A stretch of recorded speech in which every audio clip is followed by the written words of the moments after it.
Hello दोस्तों, राज online study में एक बार फिर आपका स्वागत है। दोस्तों, आज मैं आपके लिए लेके आया हूँ इकोनॉमिक के वेरी वेरी इंपॉर्टेंट क्वेश्चन। दोस्तों, आप किसी भी एग्जाम की तैयारी कर रहे हैं तो उसके अंदर इकोनॉमिक्स से संबंधित 3 से 4 क्वेश्चन बार बार पूछे जाते हैं। ठीक है, तो इसीलिए मैं वो इकोनॉमिक्स से इम्पोर्टेंट क्वेश्चन आपके लिए लेके आया हूँ। तो मेरी आपसे रिक्वेस्ट है दोस्तों कि वीडियो को लास्ट तक जरूर देखिएगा। चलिए दोस्तों, शुरू करते हैं। भारत में सबसे संपत्ति वाला राज्य कौन सा है?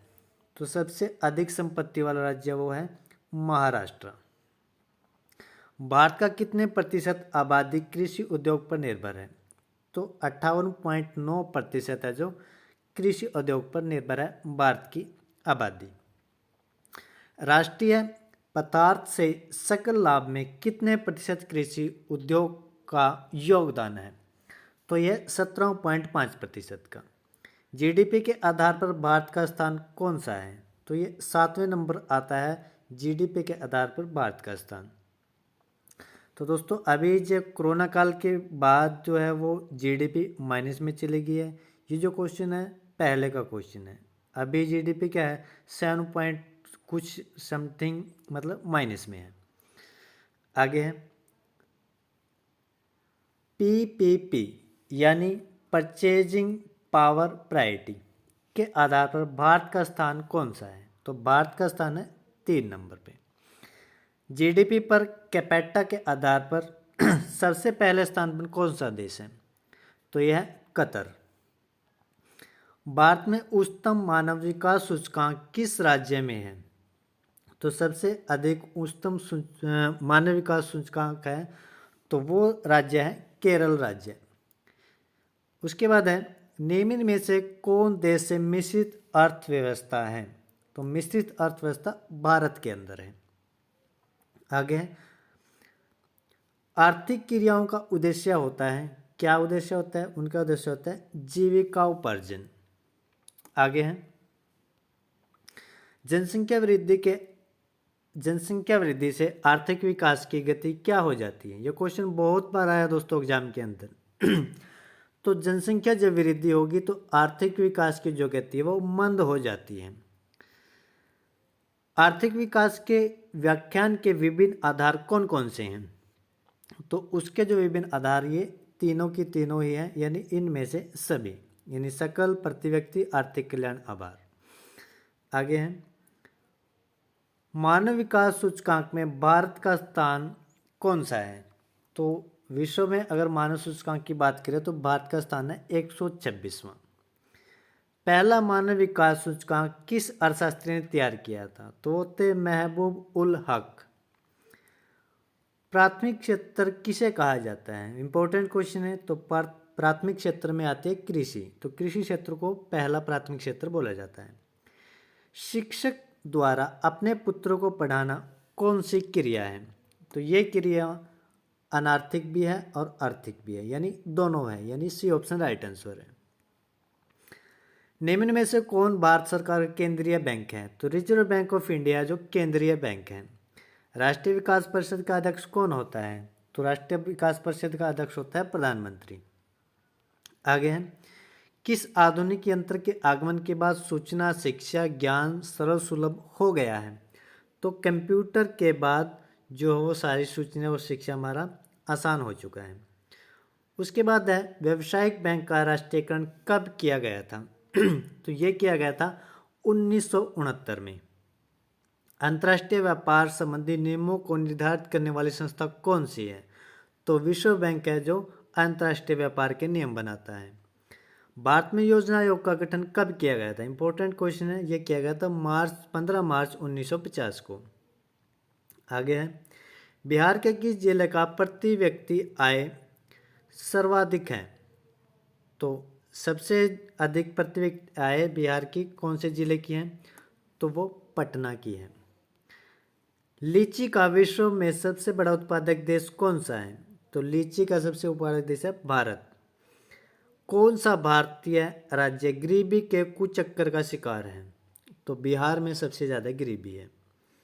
भारत में राष्ट्रीय आय की गणना के लिए सर्वमान्य प्रमाणिक संस्था कौन सी है? तो यह है केंद्रीय सांख्यिकी संगठन। भारत में वित्तीय वर्ष कहा जाता है, तो वित्तीय वर्ष कब से कब तक माना जाता है? ये 1 अप्रैल से 31 मार्च तक माना जाता है। तीसरा की भयानक आर्थिक मंदी उभारने के लिए किसने सुझाव दिया था? तो ये सुझाव दिया था प्रोफेसर केन्स ने। और तीसरा की भयानक आर्थिक मंदी की अवधि क्या थी, कब हुई थी? ये हुई थी 1929 से 1933 तक। आगे है उत्पादन एवं आय गणना विधि आर्थिक दृष्टिकोण से क्या है? तो आर्थिक दृष्टिकोण से वो है तीनों ही है, सहज भी, वैज्ञानिक भी, व्यवहारिक भी, यानी डी ऑप्शन राइट आंसर है। गरीबी के कुचालक को किसने परिभाषित किया है? तो ये परिभाषित करने वाले हैं रैग्नर नर्कस। अर्थशास्त्री किन की रचना है? तो ये चाणक्य की रचना है।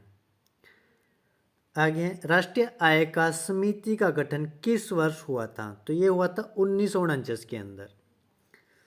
आगे है हमारे देश में किस मुद्रा को वैधानिक मान्यता प्राप्त है? तो ये पत्र मुद्रा को वैधानिक मान्यता प्राप्त है।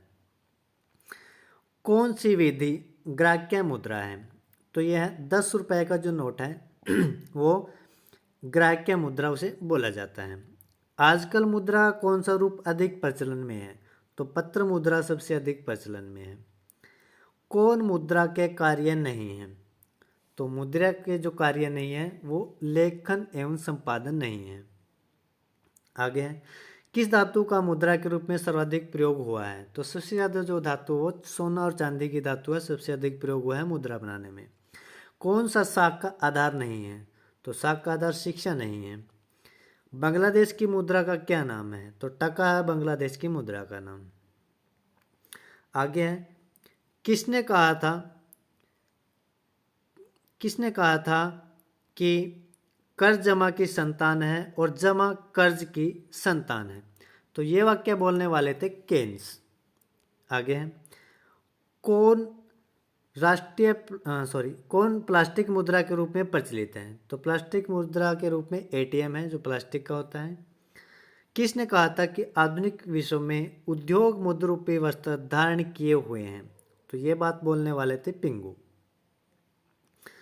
आगे है क्षेत्रीय ग्रामीण बैंकों की स्थापना किस वर्ष की गई थी? वेरी इंपॉर्टेंट क्वेश्चन है दोस्तों, काफ़ी बार आया एग्जाम के अंदर। तो 1975 के अंदर ग्रामीण बैंकों की स्थापना की गई थी।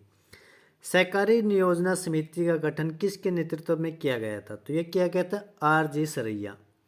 भारत की वित्तीय राजधानी किस शहर को कहा जाता है? तो वित्तीय राजधानी बोला जाता है मुंबई को। गैर संस्थानिक वित्त प्रदान करने वाले सबसे लोकप्रिय साधन कौन से हैं? तो ये है महाजन।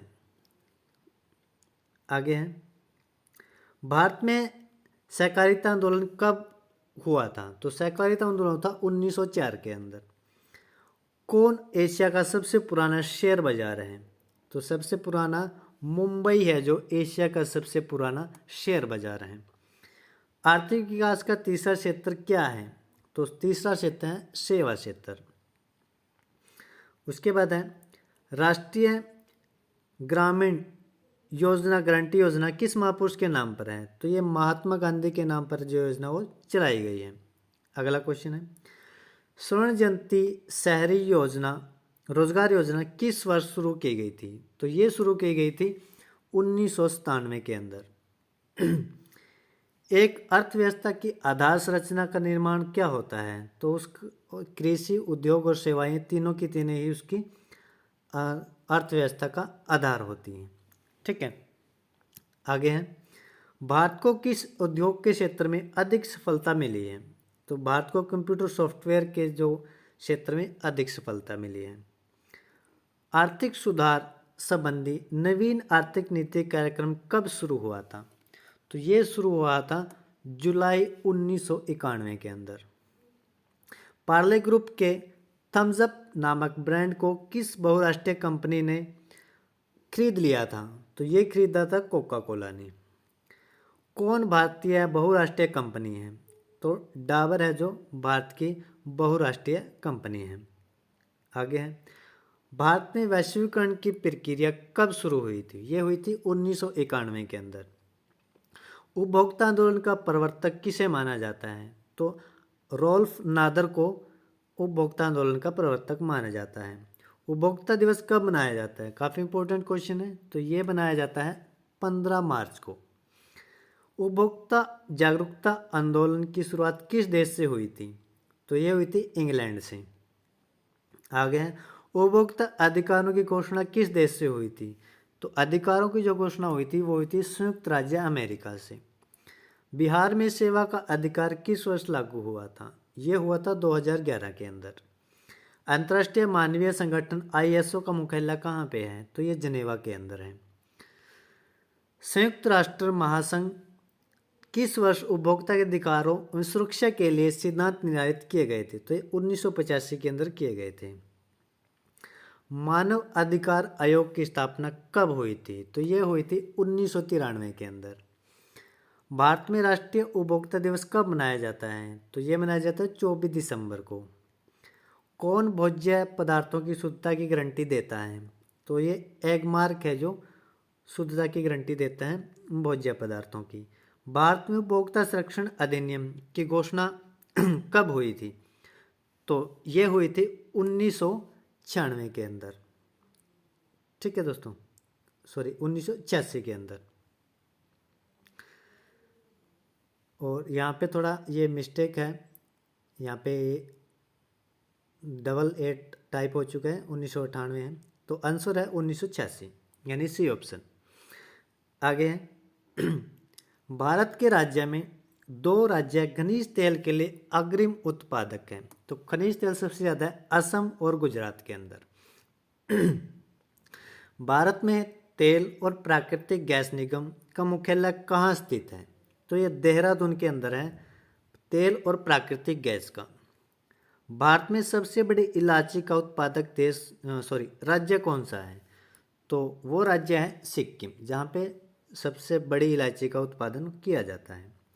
भारत में कौन सा राज्य काली मिर्च का सबसे बड़ा उत्पादक है? तो काली मिर्च केरल के अंदर होती है। भारत में सबसे अधिक उपयुक्त अनाज, तो ये चावल है जो उपयुक्त अनाज भारत के अंदर है।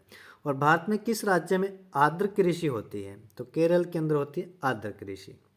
कौन राज्य काजू का सबसे बड़ा उत्पादक है? तो काजू सबसे ज़्यादा भी केरल के ही अंदर होता है। आगे है, राज्यों में किस राज्य में ज़्यादा चाय के बागान हैं? तो असम के अंदर सबसे ज़्यादा चाय के बागान हैं। निम्नलिखित में से किस फसल के लिए भारत का कृषि क्षेत्र सबसे अधिक है?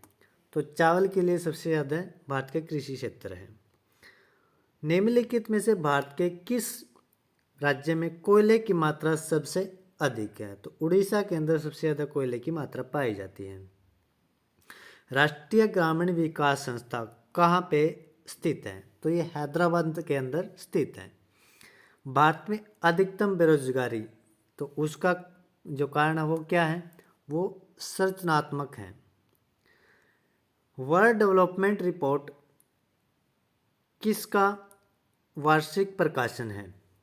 तो ये IBRD का वार्षिक प्रकाशन है। मानव विकास सूचकांक किस अर्थशास्त्री की देन है? तो महबूब उल हक की देन है। राज्य स्तरीय मानव विकास रिपोर्ट जारी करने वाला प्रथम राज्य कौन सा है? तो मध्य प्रदेश ने सबसे पहले मानव विकास रिपोर्ट जारी की थी। बंद अर्थव्यवस्था से आप क्या समझते हैं? तो उसका मतलब है आयात निर्यात का बंद हो जाना। भारत में प्रच्छन्न बेरोजगारी सामान्यतः देखी जाती है, तो किसके अंदर देखी जाती है? कृषि क्षेत्र में। आगे है, भारत के किस राज्य में गरीबों का प्रतिशत सबसे अधिक है? तो सबसे ज़्यादा जो गरीब है वो बिहार के अंदर। आगे है, भारतीय अर्थव्यवस्था के उदारीकरण का अग्रदूत किसको कहा जाता है? तो डॉक्टर मनमोहन सिंह को उसका अग्रदूत कहा जाता है। किसी अर्थव्यवस्था में क्षेत्रों को सार्वजनिक निजी में किसी आधार पर वर्गीकृत किया जाता है, तो वो किस में किया जाता है? तो वो उद्योगों का स्वामित्व यानी जो उद्योग के स्वामी हैं, ठीक है, तो उनको सार्वजनिक और निजी क्षेत्र के आधार पर वर्गीकृत किया जाता है। आगे है, भारत की राष्ट्रीय आय में सर्वाधिक योगदान किसका है? काफ़ी इंपॉर्टेंट क्वेश्चन है। तो सेवा क्षेत्र का सबसे अधिक योगदान है भारत की राष्ट्रीय आय में। देश में राष्ट्रीय न्यायाधीश की स्थापना कब हुई थी? तो यह हुई थी 1950 के अंदर। निम्नलिखित में से किस राज्य की प्रति व्यक्ति आय सबसे अधिक है? तो गोवा की जो सबसे अधिक आय है प्रति व्यक्ति। भारत में राष्ट्रीय आय की गणना किस विधि का प्रयोग किया जाता है? तो आय विधि और उत्पत्ति गणना विधि दोनों का ही प्रयोग किया जाता है। सी ऑप्शन राइट आंसर है। हिंदू वृद्धि दर किस से संबंधित है? तो हिंदू वृद्धि दर जो है वो राष्ट्रीय आय से संबंधित है। भारत में राष्ट्रीय आय समूहों का आंकलन किसके द्वारा किया जाता है? तो ये किया जाता है केंद्रीय सांख्यिकी संगठन के द्वारा। आर्थिक विकास की बेहतर माप कौन सी है? तो ये प्रति व्यक्ति आय है, जो मापा जाता है कि कितनी आय है, तो प्रति व्यक्ति आय से उसको मापा जाता है आर्थिक विकास की दर को। आगे है, देश के राष्ट्रीय आय का पहला अनुमान किसने तैयार किया था? तो दादा भाई नौरोजी ने सबसे पहले तैयार किया था। प्रति व्यक्ति आय निकालने के लिए राष्ट्रीय आय को भाग दिया जाता है किससे? देश की कुल जनसंख्या से भाग दिया जाता है। कौन सा राज्य भारत के सकल घरेलू उत्पाद को सर्वाधिक योगदान देता है? तो वो देता है अपना तृतीय क्षेत्र यानी सेवा क्षेत्र। आगे है, मुद्रा समय मुद्रा का निर्माण करती है, यह परिभाषा किसने प्रस्तुत की थी? तो ये क्रोमर ने प्रस्तुत की थी, क्रोमर। ग्रेशम का नियम किससे संबंधित है? तो ग्रेशम का जो नियम है वो मुद्रा के प्रचलन से संबंधित है। तो दोस्तों ये कुछ इंपॉर्टेंट क्वेश्चन थे, 100 क्वेश्चन इकोनॉमिक्स के, जो मैं आपके लिए लेके आया था। PDF अगर आप चाहते हैं तो नीचे लिंक दिया हो, वहाँ से आप उसको डाउनलोड कर सकते हो। और वीडियो देखने के लिए धन्यवाद। और वीडियो अगर अच्छी लगी तो लाइक शेयर सब्सक्राइब जरूर कीजिएगा। मिलते हैं नेक्स्ट वीडियो में।